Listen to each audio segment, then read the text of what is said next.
Good afternoon, Generation W, and welcome back to Refresh. I know, I can use a little refresh today.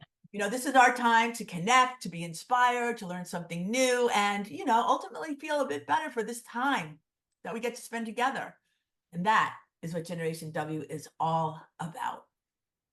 And let me say this, wow, Generation W Believe was hosted this past Friday. I'm not sure how many of you on today we're able to be with us either in the theater or virtually. But it was a time we truly leaned into and lived up to our collective spirit of education, inspiration, and connection.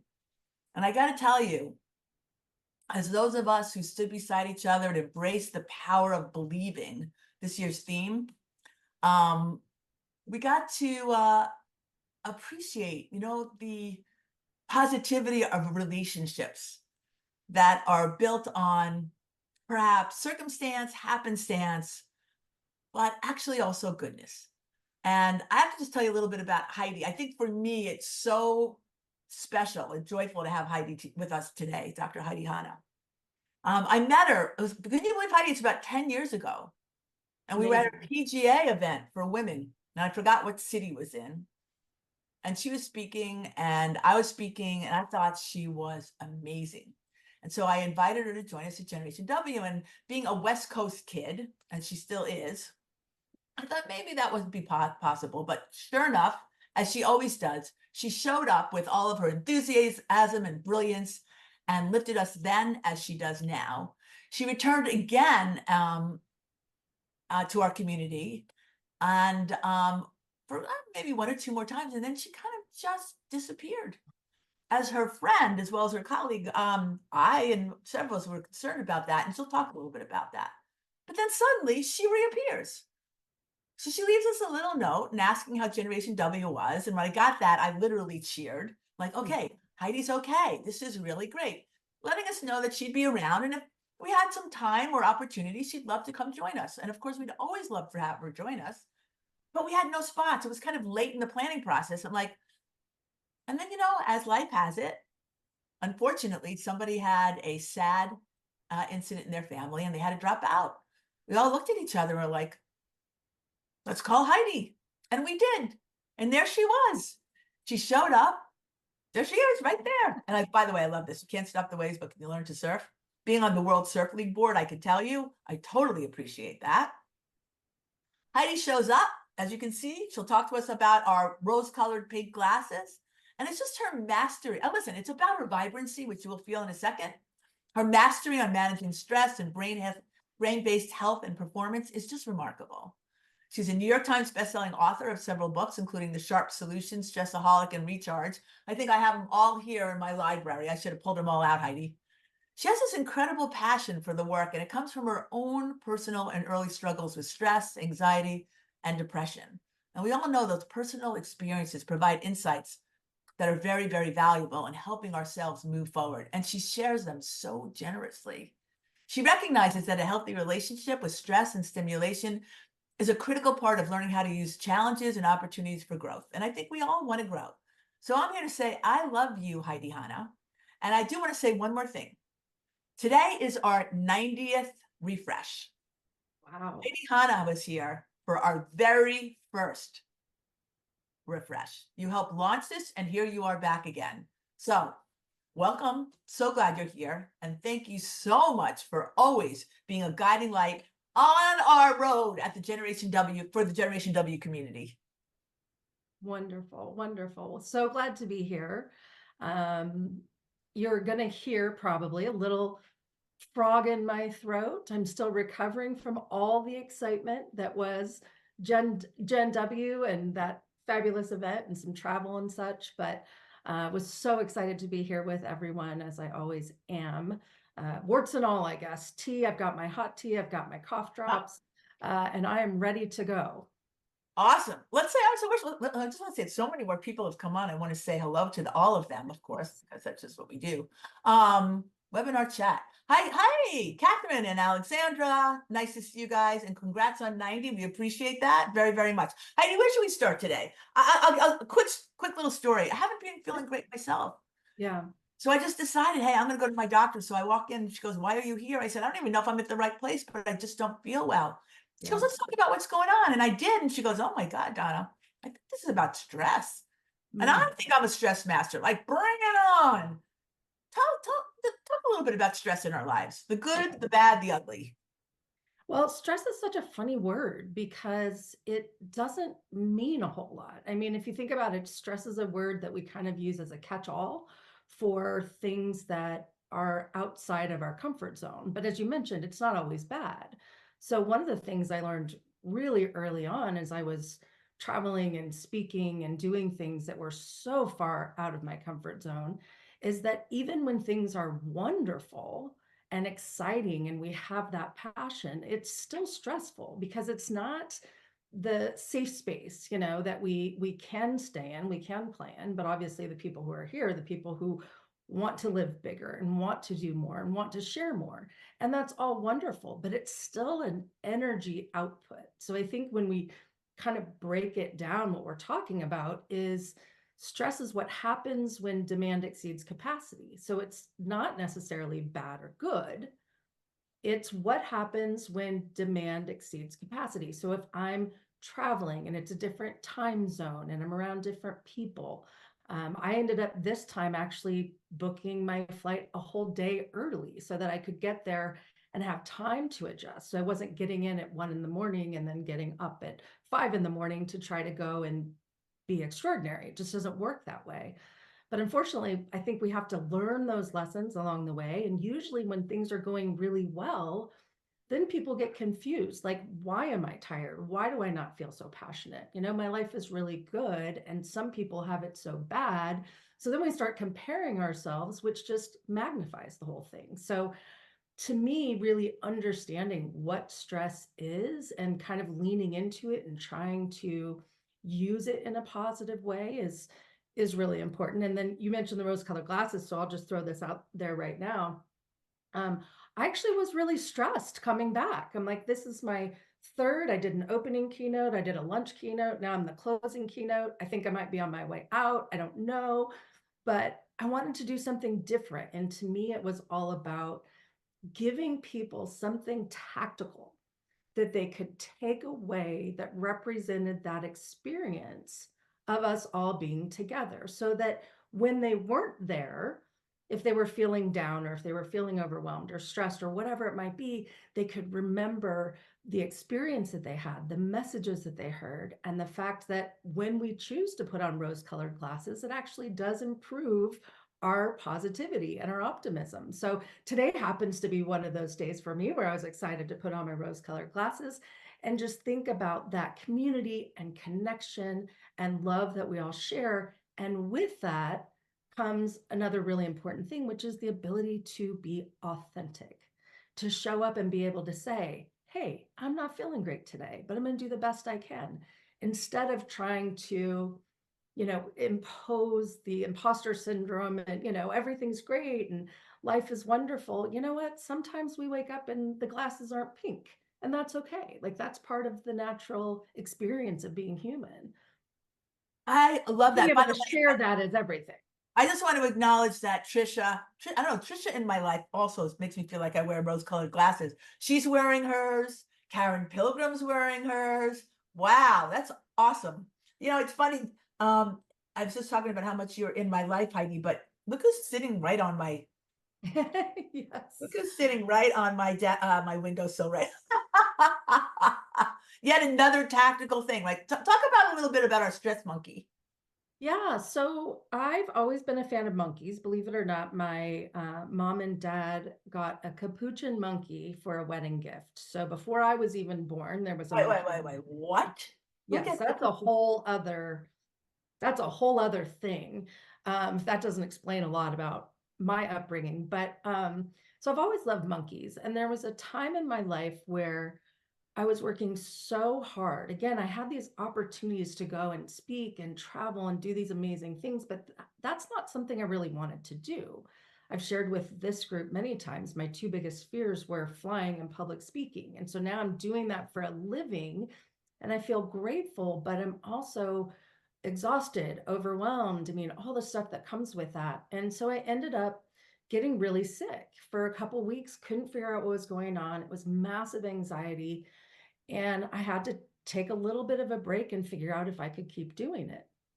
And what I realized is the process of the flying and the speaking and being around all these people was really overwhelming. But the passion that I had to help was so deep in me. I'm like, there's got to be a way I can still do this, but not burn out, not deal with, all these negative components. So I started thinking about how can I just have more fun? How do I make this an enjoyable experience? It used to feel like torture. I'm going to be tortured on stage, and then I'll have these conversations with people and it'll be more authentic and that will be wonderful. I started thinking, how do I incorporate that more into what I was doing?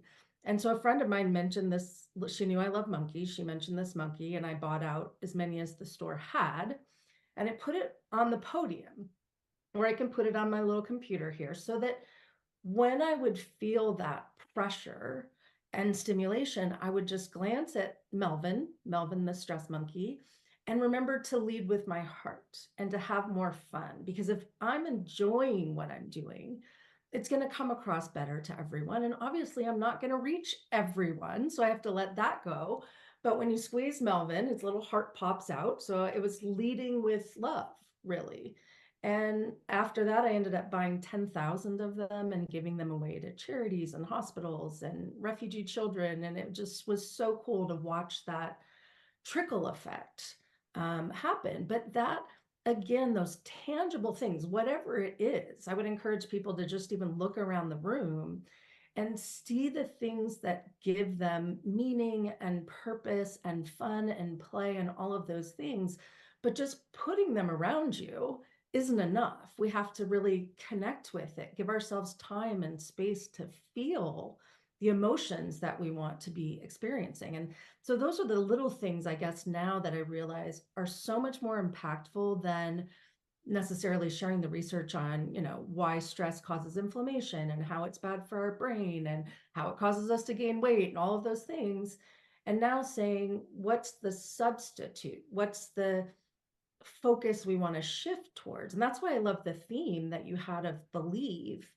I've never given a presentation on believing before, but I know the power of our beliefs to totally change our mindset and make our nervous system work better, which ultimately is kind of the cure for the negative things that can come from stress. Let's go back to your uncomfortable feelings, because I think everybody who's with us today has uncomfortable feelings, right? Yep. They're in Yeah. places where they're looking normal, sounding normal, but internally not feeling that they're normal. And you Right. disappeared for a couple of years, Heidi. So would you mind sharing a little bit about that? Yeah. It was really interesting because when COVID happened, I ended up getting sick early on. So didn't really know what was going on. I had been doing a presentation in Seattle where a large outbreak had been happening, and I ended up getting really sick for a while. And the way I coped with that was to try to reassure everybody else that everything was okay. So, as a stress expert going through this huge crisis for all of us, I was doing online webinars, I was doing media constantly, I was pushing myself to try to get healthier. And at the same time, I had moved, I had gotten married. Um, Things were very Oh, unsettled with all of that. And I just hit a point where I didn't, and I want to be careful about how I say this, I didn't want to do it anymore. I just didn't want to do any of it anymore. And I had to keep going and I had to keep pushing. And it just really hit a breaking point. I did everything I could to the best of my ability to get through that time. And I'm proud of myself for that, especially for realizing I needed a break. And ended up getting out of the relationship, which actually was a really good move for me. Sold my place, moved into my mom's condo, so I didn't have any rent. I didn't have the pressure of the finances anymore. And for the first time, honestly, since I can remember, especially since I grew up as an athlete, being pushed and practicing all the time, for the first time in my life, I was a person. And I was like, you know what? I just want to be a person. I don't want to know what's on my schedule. I just want to be alive and have that be enough. It's weird. I haven't talked about it to this depth with anyone before, but that shift was hard because it was very uncomfortable to not be going and not be sharing. And early on, I had people saying, you know, you were doing Facebook Lives and LinkedIn Lives and all this stuff, and now you just disappeared. And it wasn't even negative. I went to the beach and I was quiet and I started golfing, and then ultimately came to the conclusion after trying to find a home for a long time that I wanted to be closer to family. So I picked up my life in San Diego, moved to northern Washington, close to the Canada border, by Coeur d'Alene, Idaho. My family's here. My boyfriend and his family are here. I found a beautiful home I feel safe in that's surrounded by nature. And for the first time, honestly, in my life, I feel like I'm home. And I wouldn't have gotten there if I didn't take that break. Now, I call it a semi sabbatical because I would still do some work that I felt was important. If I could show up for my clients, I would. But I didn't have that constant like hustle that I felt like I had had my whole life that I didn't even know if I wanted. It's just what was expected. Um, so it was a challenge. I mean, even when we stop, it's challenging, but to then put the pieces back into place and be more thoughtful about pacing myself, and going to this event is just as much for me as it is the people that I get to speak to, because it inspires me so much, and I left feeling excited about what's to come in the future. So I'm happy. I'm really happy. And I have a almost 2-year-old little cat named Buddy who makes me really happy. That's so great. And it's really courageous for you to share with us. And I want to remind everybody who's on, what's beautiful about these conversations is you have a chance to connect directly with Dr. Heidi Hanna if you'd like. So please do not hesitate. Sometimes people just like want to lull in the conversation and follow along. But if you have a question or comment, please share it with us, because we are a community that wants to lean on each other, lean into each other, as well as help each other. So I think that's great. You touched on, and I'll go, and this whole idea of stress is where our demands exceed capacity. I think Mhm. it's such an eloquent, simple statement. How do Yeah. we assess where we are in terms of our capacity Mhm. and the demands on that capacity? Well, I think it's super important as soon as that word, and we can use the word stress as kind of a trigger word to go deeper. A lot of times people say, "How are you feeling?" And I'm stressed, I'm tired, I'm busy. Those are just kind of the words we say without meaning anything by it. So if that pops up, first thing in the morning, and we feel like there's more to do than we could possibly get done in a day, which is pretty much normal for everyone, what is it about that that's causing me to feel the way I feel? And what do I actually feel?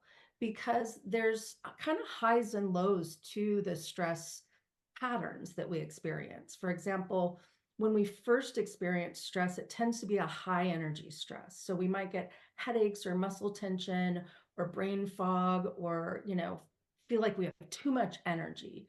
And then we kind of force that inside where we know it causes chaos as inflammation in our body and all sorts of other things. If it continues, though, we have a lower level of energy that feels more like burnout. We just don't feel passionate anymore. We feel fatigued. We can have digestive problems. So, understanding kind of where we are in that is important, because if it's a high stress energy situation, we want to utilize that in some way. That's why physical exercise is so incredibly important, is it helps us to take control of something when we often feel out of control.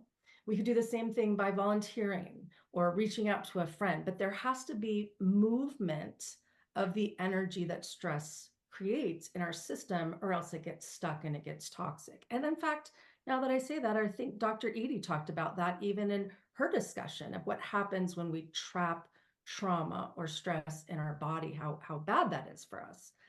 On the other side, if we're feeling that overwhelming sense of stress that's really exhausting to us, then we really need to recharge our own battery. So now we don't necessarily need to go to the gym and get a bunch of things done. We actually need to do something totally unrelated, like for me, playing golf and being out in nature. And people often say, well, golf is stressful because you're never going to be good at it. I'm like, I get that, but it forces you to be in the moment. And I always make sure, I don't check email. I'm doing something else. It's physical, it's social, all of these different components.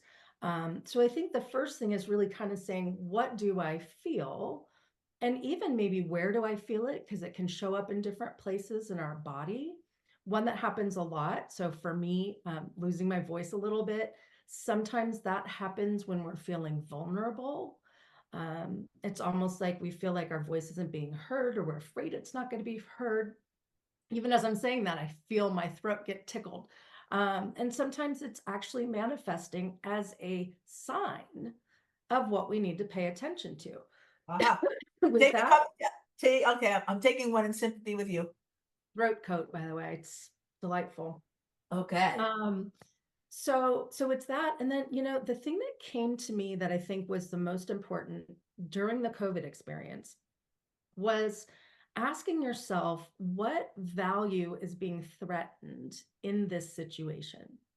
So if I feel stressed because I'm going to be live with you, and I'm not, I love doing this, but it's a higher level of energy. So it's going to stress my system out a little bit. But why is that happening? Well, for me, I value time and energy so much. I want to make sure people get something.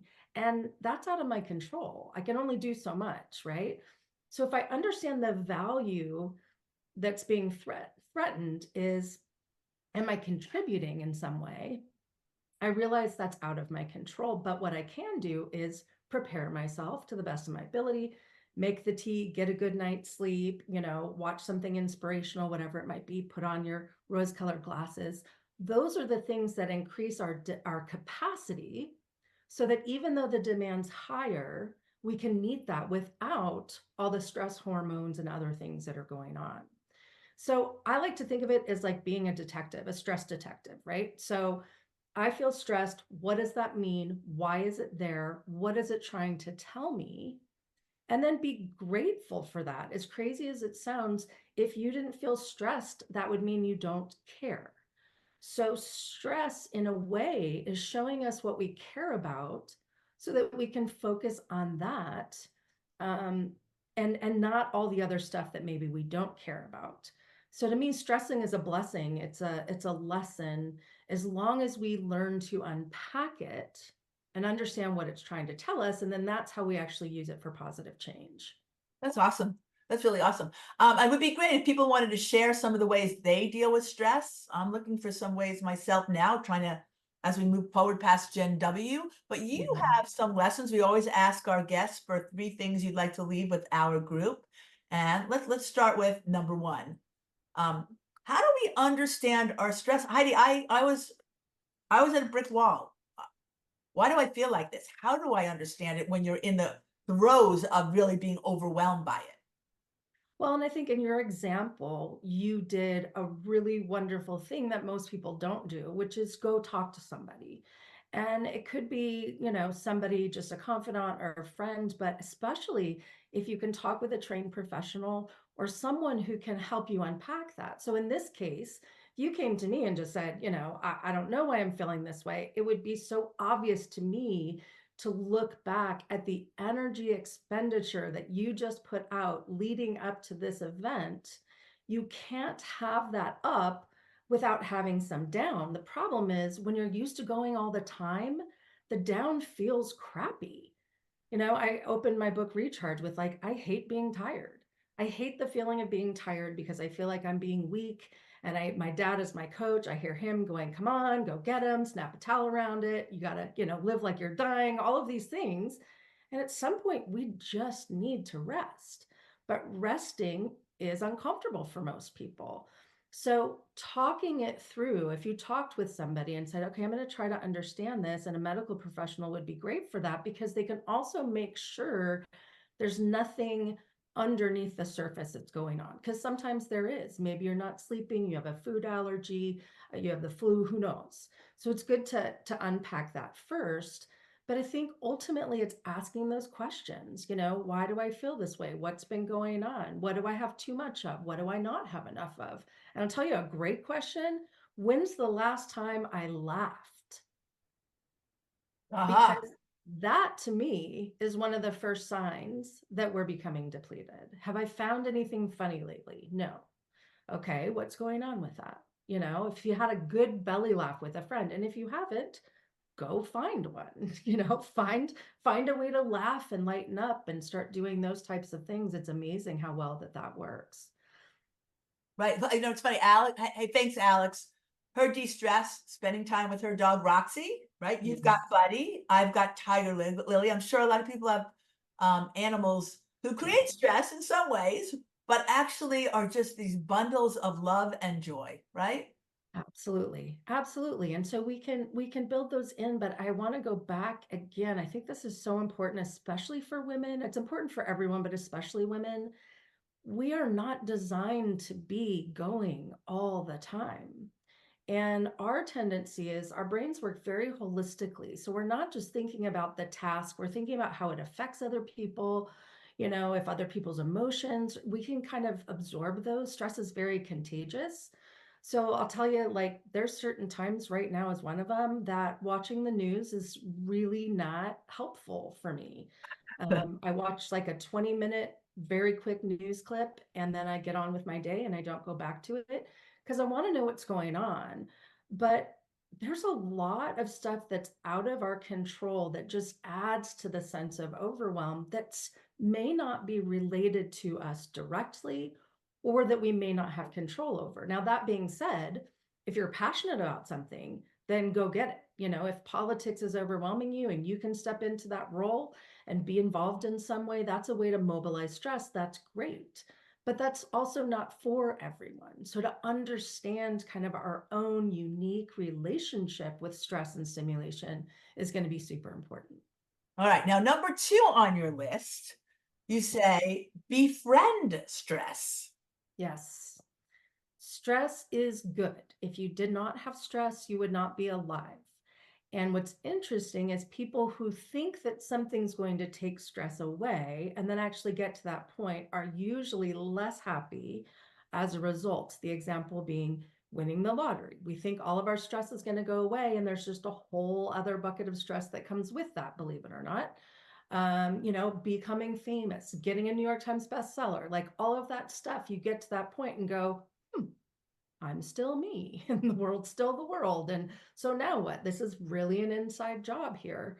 So stress is designed to help us focus on what matters most in the moment. It is not supposed to be something we think about 24/7, not having enough time to get it all done. So we can befriend it by noticing it. I notice I'm feeling a little anxious or energetic or something is going on. What is it there for? It's there to help me. So I'm grateful for the stress in my life. It means I'm growing, right? We don't grow without some sort of stress or stimulation. So now what is the key? We befriend it, we're grateful for it, it's teaching us something. And then the next part is critical. We have to use it in a way that is beneficial. We have to use the energy that stress provides to refocus, refresh, recharge, um, make a new commitment, get rid of old commitments, whatever it is. As soon as you start to mobilize the energy of it, you are taking control of the situation, and that alleviates the negative components of stress. The main reason stress becomes chronic and toxic is because we feel like it's being put on us and we are helpless. So if we can take action, it changes that whole dynamic. I'm taking so many notes here. And Christy, I think Christy offers a strategy that I've had people say to me in 6 months' time, Right. right? Will this stress you're feeling matter? Is that just de minimis? Are we diminishing something that we should be paying attention to? Or does it really help and find some perspective in terms of how our energy is being deployed around a certain issue? Yeah. I think it's a good option. I mean, I've heard this a lot. I've had people tell me when I was going through some of my challenges, and I think if it works for you, use it. There's, in my mind, there's no bad question to ask or mindset shift to do. I think the challenge of that for some people, especially people like me who might be stress sensitive or highly sensitive, is that I don't really care about 6 months from now. Like right now, I'm in it. And right now, I need some sort of relief from it. So my tendency is, yes, is this going to matter in 6 months? I don't know. I can't even think that far. Okay, what can I do today? Like, what one little thing? When I supposedly disappeared for a while, I remember talking to my mom at one point, and I'm like, I went to the grocery store today. That was huge. I was in a period of time I couldn't go to the grocery store. Like I couldn't leave my house. So going to the grocery store, and I just remember my mom was like, that is so awesome. I'm so proud of you. Thinking about that makes me emotional because it was a big deal. But to me, it was like, I'm so pathetic. All I did was go to the grocery store. But it's like in the moment, what can we do to get momentum to realize that we can do this? You know, we've been here before, we've gotten through it before, and having support and people to talk to and encourage you along the way is absolutely critical.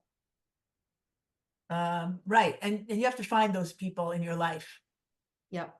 And not the ones that are going to say, get over yourself and get a job. Like, okay, Right. that's helpful at some point, right? If we're super stuck, maybe that's what we need. But most of the time, we need someone to just say, it's okay. It is okay to feel what you're feeling right now. And we don't have to solve it today. Right. We want to solve it this minute, but yes, I get Of that. course, of course. I'm thinking about our larger world, the one that you mentioned watching television news and how stressful that is. There's world events that are personalized and stressful. Yeah. Um, what are what do you see in society today? We have social media, which we didn't have before. We're just beginning to understand the impact on our brains. Yeah. How has all of this evolved over time in terms of the impact on the kind of stress we are dealing as individuals in this bigger world of, I don't know, it seems like troubling, where trouble can find you, where negative messages can find you even when you don't want to be found.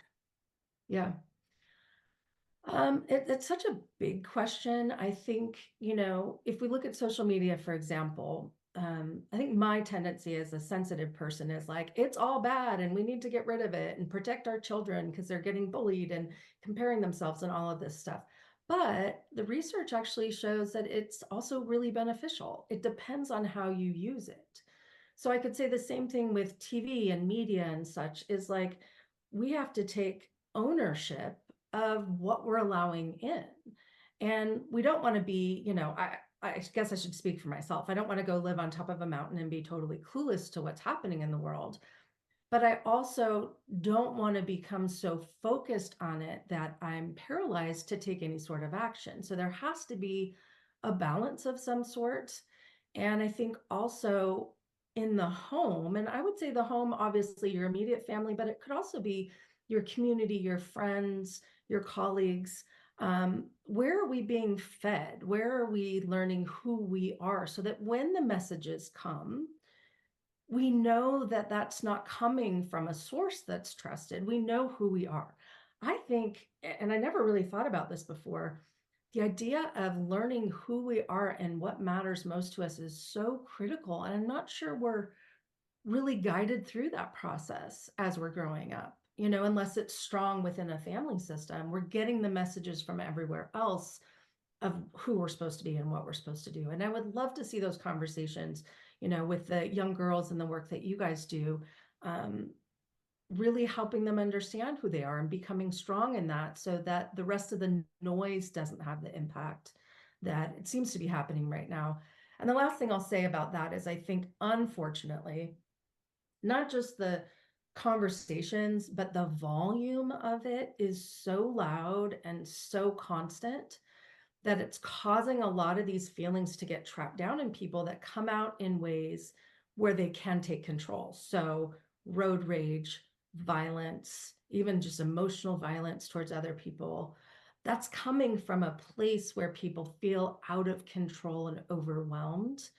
And that's kind of the negative side effect that I see so much, that I would love to see come down by having more positive things out there, helping people feel more connected, taking control to take positive action, those types of things, so that they're not hitting that breaking point so often. It's kind of actually, this conversation is kind of settling in me in such a nice way when you say, Allison, yes, she loves that statement, taking ownership of where we are taking in, but understanding what we stand for. And that's really what Generation W explored and believing.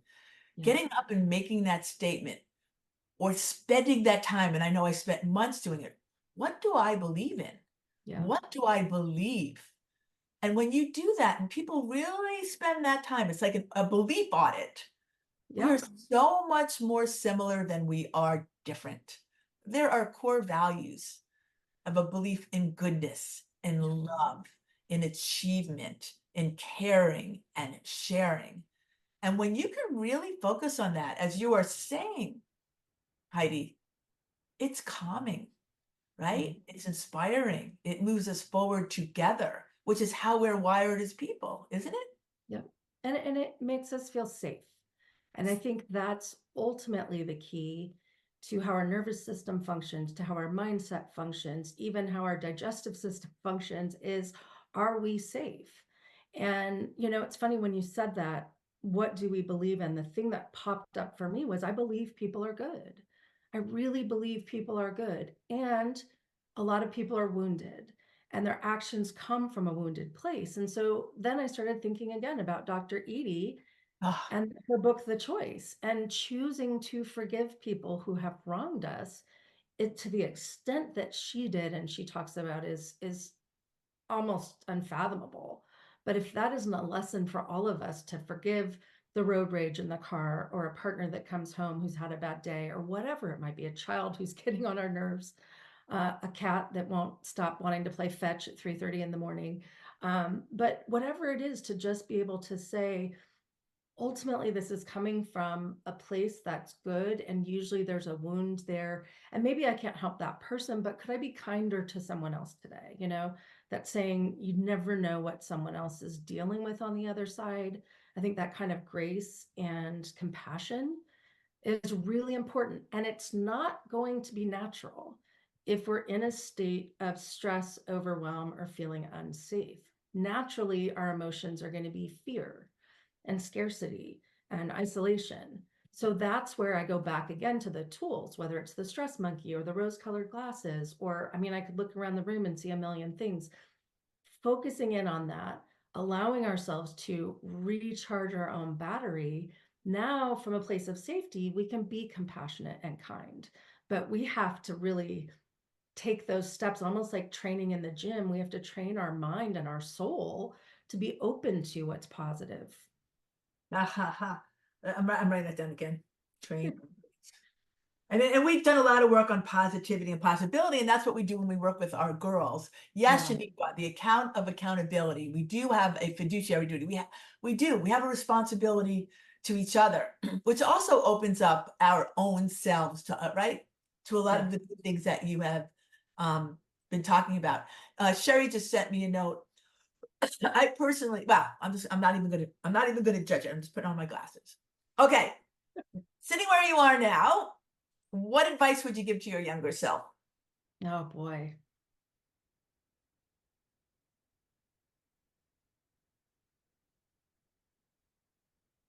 I'm trying to think of the right way to capture it. What comes up to me is, my first thought was, it will get better, but I don't know that I would say that. There's a sense of me that's like, it's all working towards good. So to trust the process of, like, even the really bad, horrible stuff, it's gonna make sense someday. And I remember at the times where I felt most depressed, usually it was because I felt like the best part of my life was over. I'm Right. getting ready to turn 50, and it's like, whoa, what is this new chapter going to bring? And what do I want it to bring? And there's a lot of thoughtfulness around that. And honestly, up until recently, I thought, wow, I really peaked young. Like, that's cool. I didn't think I'd do all of this, but now it's very different. It's like, gosh, the best is yet to come, but it's not the things I thought I wanted.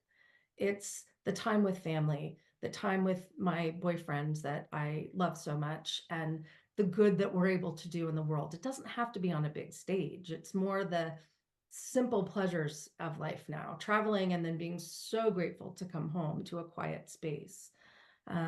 I think it's like trusting the process and knowing it's all being used for good. I think that's a really poignant moment for us to say thank you and do a quick review. First, I want to remind us that Heidi was here show 1. She came back for show 90. We are not waiting another 90 shows. That was another wonderful conversation with Heidi. Um, stress, just a couple of notes that I wanted to share, Heidi, if I could. One, really setting the parameters. What is stress? It's where our demands exceed capacity. Every single day, I think we feel like we are overstressed, right? So then how do we address that? And you said women are not designed to be going all the time. Of course, I think like that's how I'm supposed to live my life. So I love this message that we should use our stress energy to recharge, right? Take ownership of what we take in. And also this whole idea of being aware of trapping trauma in our body and being able to release it. So therefore, again, we're in charge of being able to express this outwardly and move on in a much healthier state. I want to say thank you, Dr. Heidi Hanna. You, if you can't tell how much I value you, um, then I haven't done a good job of expressing it. And I'm Oh, not going to stress about it. I'm just going to own it and fix it. Thank you for the time we get to spend together. It truly is enriching. God bless everyone.